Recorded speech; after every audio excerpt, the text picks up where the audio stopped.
Bom, vamos agora à live de leitura no capítulo 43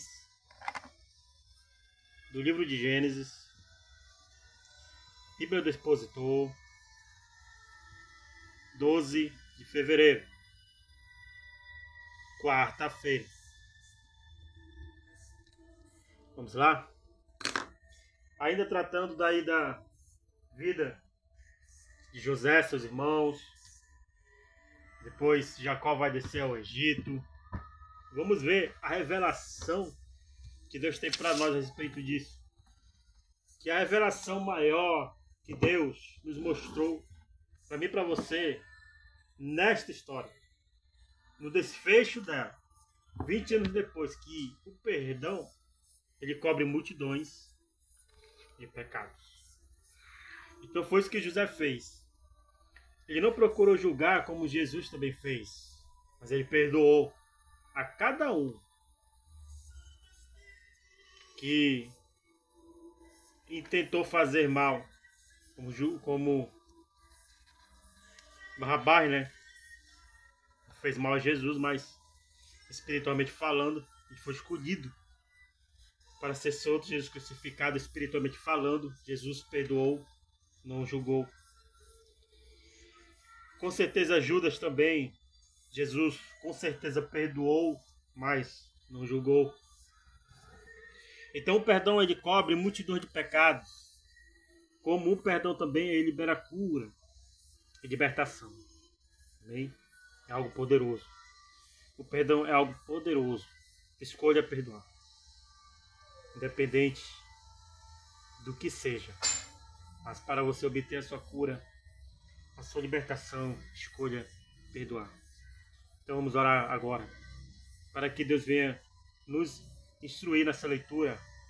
Essa Bíblia da Expositora, capítulo 43, ano 1707 a.C., onde Jacó agora vai descer ao Egito por causa da fome. Espírito Santo de Deus, que o teu Espírito nos conduza na verdade da tua palavra, para que possamos entender que o perdão ele cobre multidão de pecados. Seja, perdoa, aniquila, somos absolvidos pelo perdão. Então, Deus, muito obrigado por esta oportunidade, neste dia 12 de fevereiro, capítulo 42, aliás, capítulo 43. 43 dias lendo a tua palavra neste ano.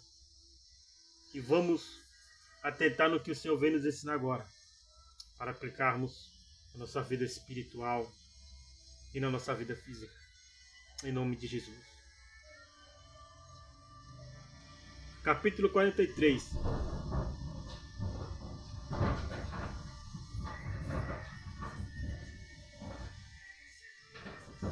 Só um minuto.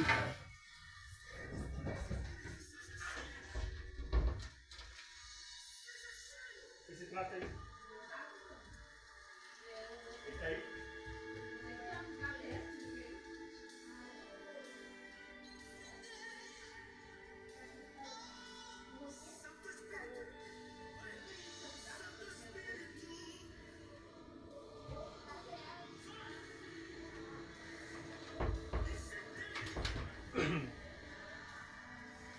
É uns gatos que apareceram bolando aí em cima do fogo.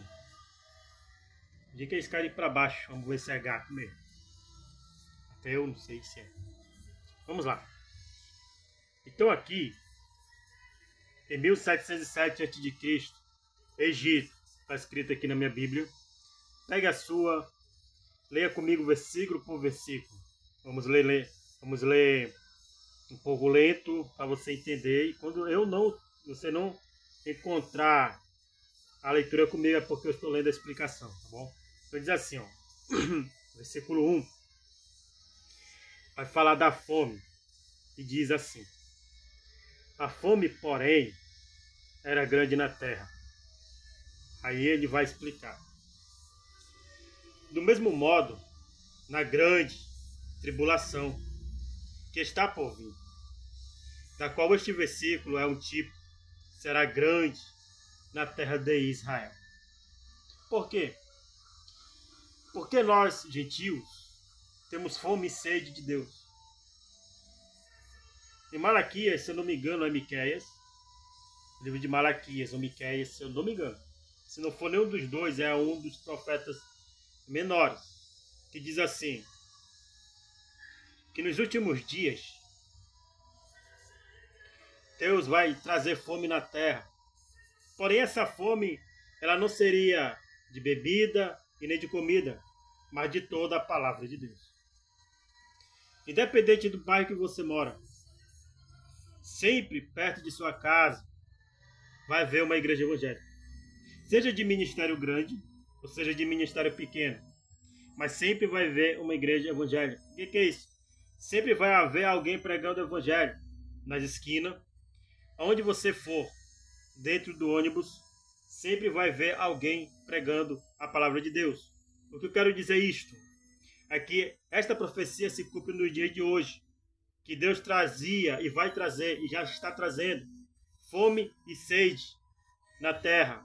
Porém, não é de bebida nem de comida, mas é de toda a palavra de Deus. A palavra essa que vai colocar o filho a reconciliar com o pai reconciliar com o filho, o irmão reconciliar com o irmão. Isto é o último movimento antes do arrebatamento da igreja na terra. Fome e sede da palavra de Deus. Fome e sede do ensinamento da palavra de Deus. Fome e sede nos ensinamentos, nas redes sociais, nas rádios, 24 horas vai haver alguém pregando a palavra de Deus e oferecendo cursos de graça para você aprender a palavra de Deus.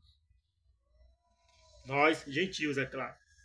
Quando a igreja for arrebatada, que Jesus disse que ele voltará para buscar o que for seu, nós que somos gentios, que queremos em Cristo, iremos com ele. Porém, o povo de Israel ainda vai ficar, porque eles negam até hoje Jesus. E essa fome e sede que temos hoje, que vai chegar na grande tribulação para a nação de Israel. Entende agora? Como é que as profecias se cumprem e como elas se encaixam? Você que não tem aptidão e nem tem vontade, nem se interessa a ler o Antigo Testamento, procure. Porque você só vai entender o que está escrito nos outros e no Novo, se você ler o começo. E estamos ainda no livro de Gênesis, dessa Bíblia explicativa, dessa Bíblia do expositor. É claro que tem várias outras Bíblias de estudo, mas no momento estou nessa. Amém? Vamos ler de novo. O versículo 1. A fome, porém, era grande na terra, do mesmo modo na grande tribulação, que está por vir, da qual este versículo é o tipo, será grande na terra de Israel. E aconteceu que, como acabaram de comer o trigo que o trouxeram do Egito, disse-lhe seu pai, voltem e comprem para nós um pouco de alimento. Parece que os grãos, ou seja, o trigo, que eles obtiveram no Egito, foram utilizados unicamente para o seu alimento pessoal, com os rebanhos e manadas, alimentando-se pelo visto de outras coisas. E respondeu Judá, dizendo, aquele homem nos protestou com ânimo resolvido, dizendo, não verão o meu rosto, se o vosso irmão não vier convosco. Rúben era o primogênito, e deve ter tomado o comando em todos estes assuntos, mas é Judá que, de fato, ocupa a posição de liderança. Jesus viria da tribo de Judá. Por quê? Porque Judá era líder. E Jesus veio para ser líder do seu povo. Se enviares o nosso irmão conosco, desceremos e te compraremos alimento. Mas, se não os enviares, não desceremos. Porque aquele homem nos disse, não verão o meu rosto, se o vosso irmão não vier convosco.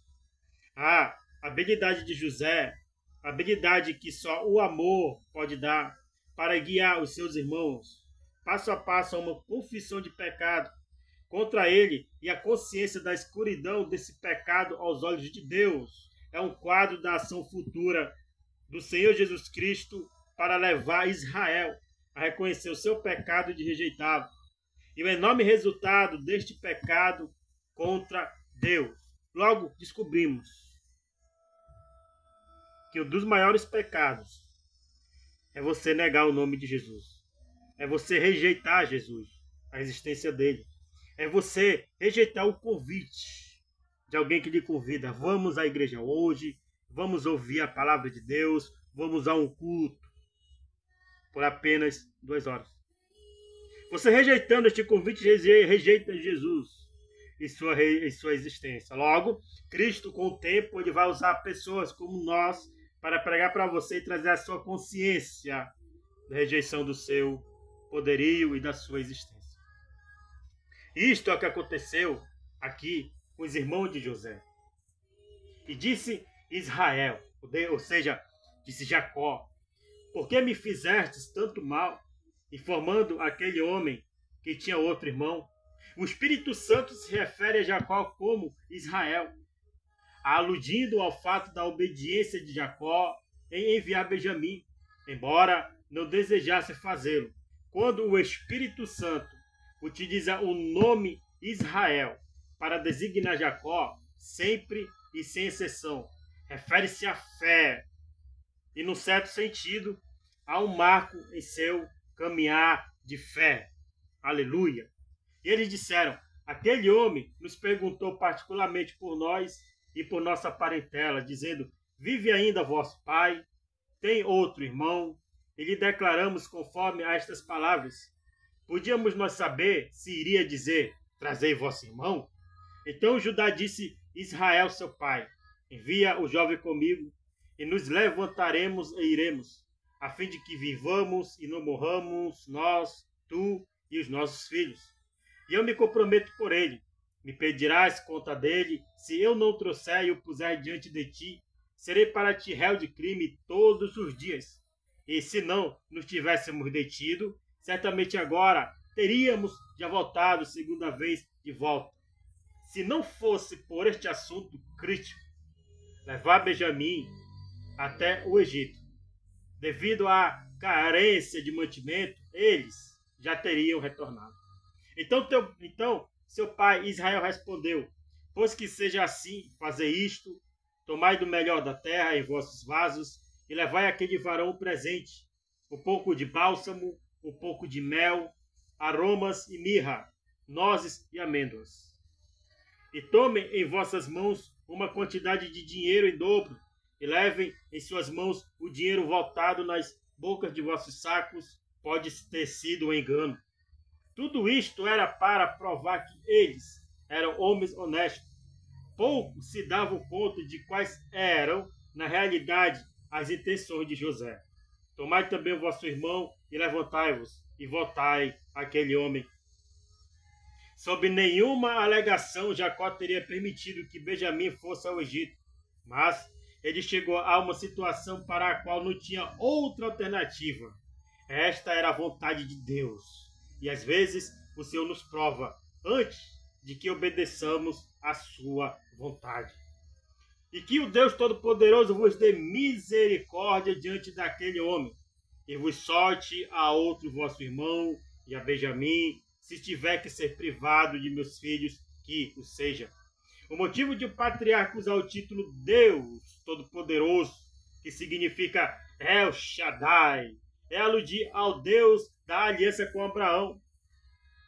El Shaddai significa o que é todo suficiente. Aliança com Abraão, Gênesis capítulo 17, verso 1. Então aqueles homens tomaram o presente e tomaram em suas mãos uma quantidade em dobro de dinheiro e Benjamim, e se levantaram e desceram ao Egito e se apresentaram diante de José. José era seu irmão e seu salvador, mas ainda não reconheciam. Do mesmo modo, Israel se apresentará diante de Cristo na segunda vinda dele e não o reconhecerão. Zacarias capítulo 1, verso 3 a 6. E vendo José a Benjamim com eles, disse ao mordomo de sua casa: leva estes homens à casa e mata um animal. Mata o cordeiro para o almoço. Enfeita a casa, porque estes homens comerão comigo ao meio-dia. A união de Benjamim e José assinala a volta de Cristo no dia em que ele, como Benjamim, será o filho, a mão direita de Israel, e como José, rei sobre toda a terra. E fez o homem como José disse, e colocou aquele homem aos homens em casa de José. Israel será levado um dia à casa celestial de José. Paulo o disse. Romanos capítulo 11, do verso 26 a 27. Leia essas referências para fazer com que a leitura fique mais sábia. Enriquecer a leitura, na verdade. Tá bom? Faça isso, que você entenderá muito mais. Agora vamos para o capítulo 18, que aqui vai falar sobre o temor, o meu título. Na sua Bíblia não sei se tem esse título, mas na minha está aqui o temor, que vai de 18 ao versículo 25. Vamos lá? Diz assim: e aqueles homens tiveram temor quando foram levados à casa de José e diziam: foi pelo dinheiro que foi encontrado em nossos sacos a primeira vez que nos colocaram aqui, para o crime cair contra nós, e tomem a nós por servos e a nossos jumentos. Uma atenção especial a eles foi dada, e eles erroneamente a interpretaram como algo negativo. Uma atenção especial a eles foi dada, e eles erroneamente a interpretaram como algo negativo.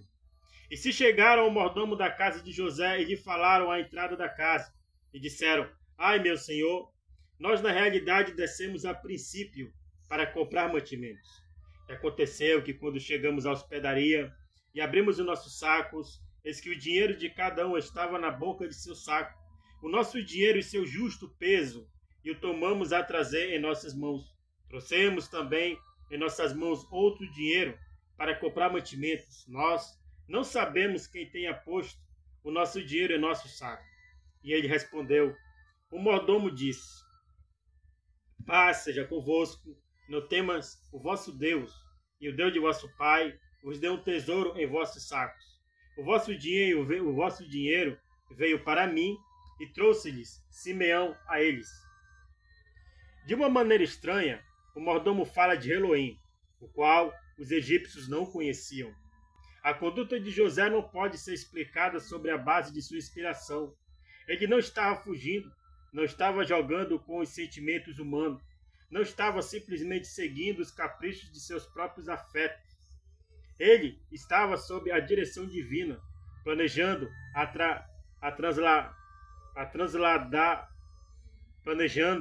o traslado da casa de seu pai para o Egito, para que o povo de Deus pudesse passar sua temporada de prova na casa da servidão.